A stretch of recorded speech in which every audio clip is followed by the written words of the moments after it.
Question 25, quickly by serving the four choices, we have four same words on different punctuations. So we're on punctuations on boundaries. Nigerian author Buchi Emecheta's celebrated literary oeuvre includes The Joys of Motherhood, a novel about changing roles of women in the 1950s. There is a kind of marriage, that sits, which is another part of the oeuvre, and there is head above water. So what we are being tested here is, certainly from this question, you notice how there is a semicolon and it's not underlined, so this must be correct. And what that is when you have series of items in words, we do A, comma, B, comma, and C. In case where you have series of items in complex forms, what is a complex form? Complex form is when you have not just a word, but you have something, you have like these punctuations within this item. So take a look at how we have Joys of Motherhood.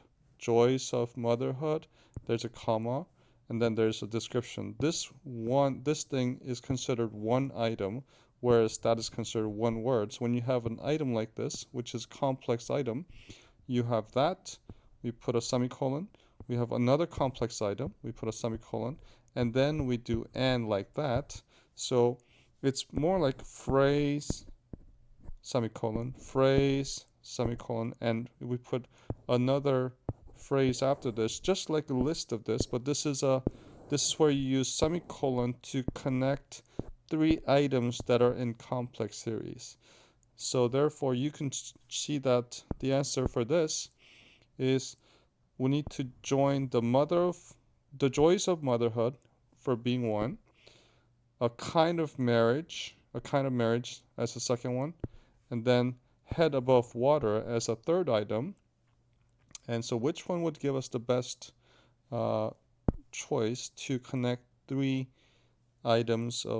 complex items? That would be choice B, because, okay, The Joys of Motherhood, which is a novel about changing roles of women in 1950s Lagos. A Kind of Marriage, a television play about the private struggles of a newly couple in Nigeria. And then Head Above Water, which is her autobiography. So you can see that when you're to join these three items in complex series, we use the semicolon to join them.